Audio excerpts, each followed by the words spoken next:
welcome to our latest edition of the rebranded CharitEpulse, which is sort of keeping your finger on the pulse of issues affecting the sectors. I'm joined once again by my fellow chatters, Catherine Ross-John-G from Shakespeare Martineau and James Saunders from Moore Kingston Smith. Welcome, guys. Hope you're both well. So lots going on in the sector over the last few weeks. So we've had the announcement of the new CEO for the Charity Commission, David Holdsworth, who joins on the 1st of July. I have to say I haven't come across him. Have either of you? No. Has been at the Commission before? No. Charity Commission has published its 5-year strategy. I don't know whether either of you had an opportunity to take a look at that. I skimmed it. The headline was maybe more exciting than the reality. I thought that the Commission wouldn't be misused or weaponised. Oh gosh, what's going on?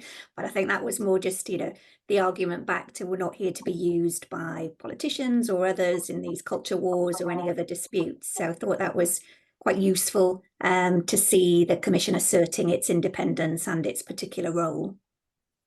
Yeah, I think, certainly the change of language since Orlando has taken over a chair, I think has been much more about being an effective regulator rather than beating up sector. So I think that should be encouraged. And one of the things I noticed they also is talking about embracing technological innovation and strengthen the use of data, which I think is a really key area, particularly the use of data. I think they could be using more of that. So the other thing I spotted was Charity Commission is assessing concerns about an Essex charity called Community 360 that loaned its chief executive over £200,000 last year. Now, when is it acceptable to loan somebody money from a charity? There we are. James, do you want to kick off on this one? Well, we just don't know in this case. I mean, that's the big problem with this one is, I've looked at the accounts where a lot of these, related party transactions are supposed to be disclosed.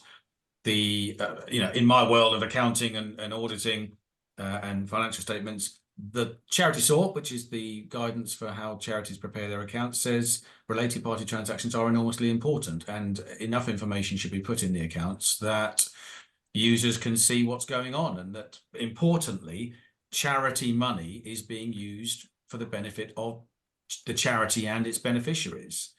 Now, as you alluded to, Charles, how is lending the CEO £200,000 for who knows what the right use of charity money? You can't possibly tell from the accounts.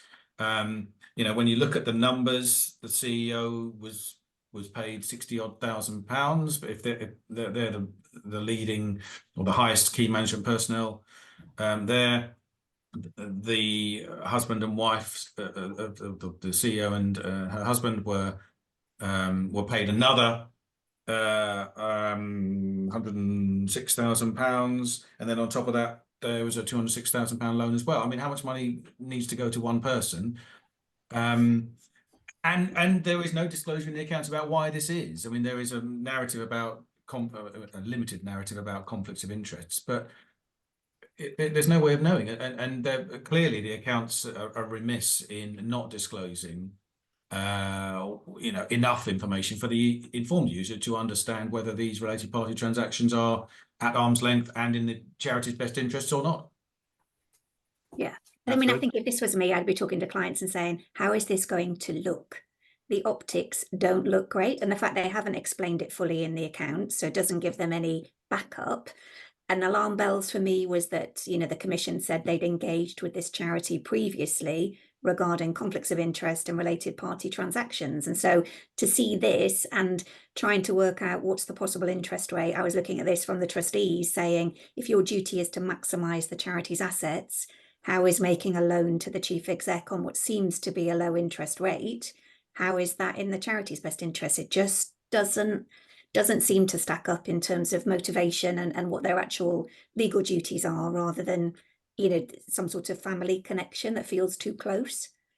The loan, it seems, has really triggered the extra attention this year, because if you look back over the previous sets of accounts, I mean, the Charity Commission goes back 5 sets of accounts, those CEO transactions have always been there, the paying and the transactions with the related party, i.e. the building services. Now, there is the there are the beginnings of an explanation in the accounts about the building services were contracted by the trustees, so they're starting to say, well, there is a suggestion that they understand it should be at arm's length, but that's it. There's so much more, and clearly you can see where the Charity Commission has talked to them before about it, because there is such a large amount of transaction going on with related parties to the CEO.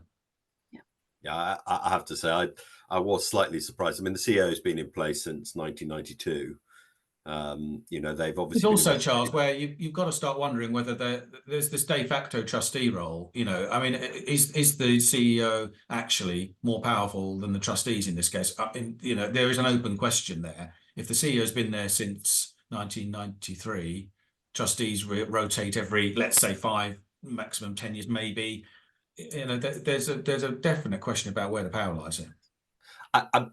I mean, just on every level, I just don't think, lending any member of staff £200,000 from a charity can possibly be acceptable. I mean, maybe we'll be proven wrong, but I just can't think of any circumstance. You could understand it from a loan for your travel, which is perfectly legitimate, or stuff like that. But you're talking there, the maximum is what, £7,500 or £10,000 or whatever it may be. But that's a legitimate thing of getting people into work. But £200,000, yeah, I've struggled with that, particularly as the Charity Commission had already engaged over conflicts of interest, as you've said. But I mean, the trustee statement was quite bland, which I suppose is not that surprising in the press, was where any issues of potential or actual conflicts of interest raised in our organizations, we take this matter very seriously. Well, they may take it very seriously, but I'm still struggling to understand how they could possibly have agreed to that. Yeah, no, absolutely. So the other thing I spotted was takeovers. And I think there were East Side Primetimers. They're now called East Side People, aren't they? Do a report every year, and now mergers are at an all-time low since they started the survey in 2013-14 at 48. I mean, I don't think that really comes as much as a surprise, does it? No, and I just, well, obviously as a lawyer, I'd nitpick, wouldn't I? But, I just take issue with what's a takeover, what's a merger?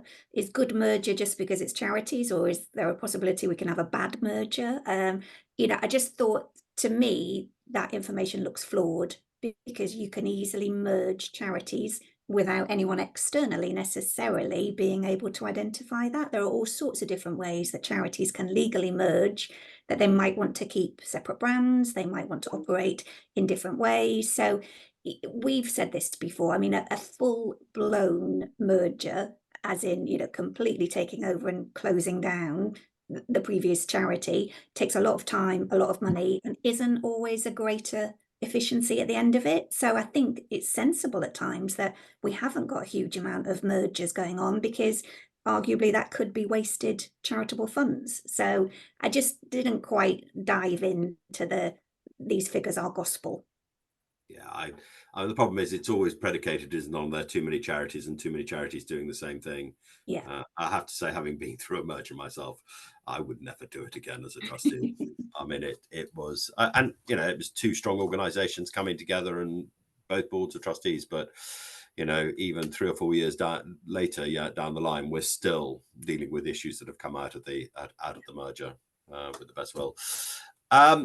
So the next thing I picked up was around charities subsidizing public services to the tune of 2.4 billion, which is research from New Philanthropy Capital.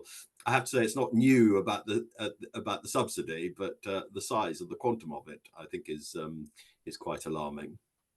absolutely. It's good that they can put a number on it, isn't it? Really, it only, as you said, Charles, it supports what everyone's been saying for a long time, that more and more is being lumped onto the charity sector, and they need to do more with less. So yeah, it only supports that, I think. And I think the publicity around it, we've talked about this, we know this is the case, but actually to have the quantum, as you say, Charles, but also the comment here that 2.4 billion is more than half the size of the government's Levelling Up Fund. Well, we never stop hearing about this Levelling Up Fund. We don't hear about this.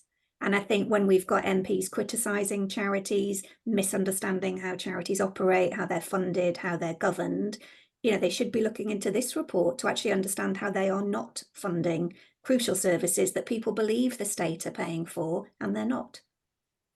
But I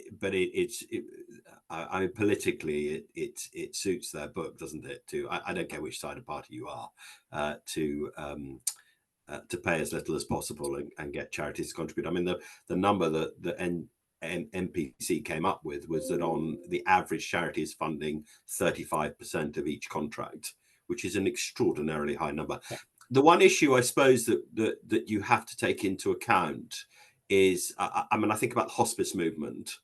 You know, if it didn't exist, what would happen? Well, the NHS would provide, but is the level of care provided by the hospice movement so much higher and better and everything else, which would be so do you think that is factored into this? I'm not sure that it is, but again, I still, and we talked about this during lockdown and COVID when it first came out, you know, people talking about hospices and thinking the NHS fully finances them. No, they absolutely do not. But the general public doesn't understand, I think, where the NHS ends and where charity starts, actually. And I think, you know, there is that argument about, you know, would it be paid for by the NHS if they weren't there? I'm not sure that it would, and I'm not sure we'd be, you know, dying well, if that's the expression. But yeah. No, I think that's probably right. And actually, we have seen, haven't we, from a number of larger charities actually handing back contracts to local authorities. Because I think this also ties up, doesn't it, into government funding of local authorities funding of charities. I must admit, I do hope the relationship between government and the sector and the way that government funds the sector changes, because it needs to change. It is a really inefficient, clunky and Charles, at the moment, I think actually, if anything, it's going the other way, because I'm hearing that the councils and you know, local governments are, rather than working with charities, they are changing the nature of their contracts surreptitiously, let's put it in a nice way, so that, you know, the service providers, the charities, can't give back contracts, and there's a bar on giving back contracts, or there are longer break periods, or longer periods before the break period can come in before, and they're changing the legalities of the contracts because they've got this problem about everyone giving them back their money, giving them back their service contracts, rather. Well, I have to say, we've got Matt Whitaker from Pro Bono Economics, who had a summit with the Labour Party on. I'll be very interested to see whether, as part of their discussions, this came up. I'd be amazed if it didn't. And it's see whether the wind is blowing in a different direction if we had a change of government. I think it's difficult to know that, isn't it?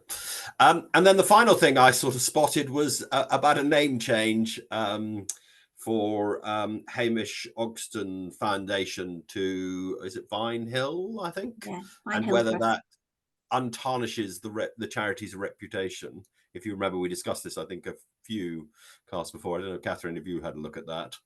Well, I thought this was a bit of a tough one, because it's allegations, nothing is proven. And from the comment, it would appear to be historic allegations as well. So that kind of feels less pressing, less now. It's something that's happened. You can't do anything about it. If it results in charges and conviction, so be it. So for that reason, I kind of thought, well, okay, yeah, if they are changing the name, you know, he and his daughter are no longer trustees of it. They did found it, but a charity can change its name, and the change is complete, isn't it? You wouldn't spot from the outside that Vine Hill Trust is that particular charity in a new guise. So I could see why they've done it, but I did think it is slightly tough in the kind of court of, you know, public opinion, that you just the slightest allegation and that's it, you throw them under the bus. So yeah, he's got to prove his innocent, isn't he? He's guilty by the Sunday Times last October's report on what happened. I mean, I don't know either way, and that the Metropolitan Police, and this is a problem, isn't it, with the timing of the disconnect between the police investigation. The Charity Commission's obviously got this on hold as a watching brief, and then money that's been given, which is an irrevocable gift and must be used for the purpose of charity. And do we actually think, James, that it should just sit there doing nothing until this is resolved, or do you think actually it should be put to good use? I mean, the story itself seemed to have two elements to it, which is the change of name, and then and then the English Charities paying back the donation in particular. I'm not quite sure whether they're saying it was linked or not, but yeah, it does smack of virtue signaling, really. I think that's what it seems to me, because nothing's, as you said earlier, nothing's actually been proved. It's very much, we desperately don't want to be associated with anything that could even potentially be a scandal in the future, rather than actually something's gone wrong and we're reacting to something that has been confirmed. So that it feels like virtue signaling more than anything else, really. But it's a very live issue. I've had 4 occasions now with different charities I'm involved with where we've discussed about whether we would accept a donation or not on the sort of from a reputational point of view and moral grounds. And I have to say it's a really challenging thing, because you're saying, actually, not going to take this money, therefore we can't spend it on what we were set up to do, and the people who are going to be harmed are actually our beneficiaries. But if we're going back to whether there is a conflict with the charity's purposes and the source of the donation, for example, like there's a link there. This doesn't. I mean, there isn't that. I don't think there's that link there directly. It's more about just generically we're worried about scandal, potential possible scandal. I mean, if it all gets found not guilty and there's no substance to it, you look a bit daft. I suspect, Charles, that when you've been having your discussions that you talked about, just mentioned, I would have thought I would have hoped there was a little bit more substance to the danger, if you like, than we're a bit worried about a scandal. Most of it was actually about how tainted the money was, or potentially could be perceived as, and it divided the board very much so down the middle, and people have very strong opinions either way. Anyway, I think this is a really good time just to stop, because if people have got a view on this, maybe they could send us what their viewpoint is, and we can pick this up on another session that we've got for CharitEpulse. I'd just like to thank my fellow chatters, Catherine and James, once again, and just to let you know that we will be making this available as a podcast. Please do follow. Please click the subscribe button. And as I said, we welcome any comments or feedbacks, particularly on the last issue we've just discussed, because I think that's something that is going to carry on for some time.